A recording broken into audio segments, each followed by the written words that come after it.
வந்து தென்றலும் நின்று போனதுண்டு உன்னை காண வெண்ணிலா வந்து போவதுண்டு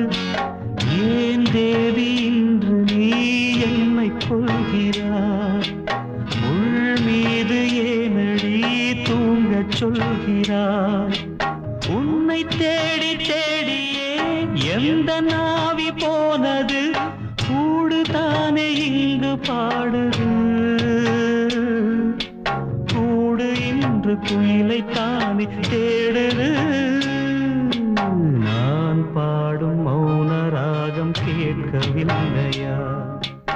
என் காதல் ராணி இன்னும் தூங்கவில்லை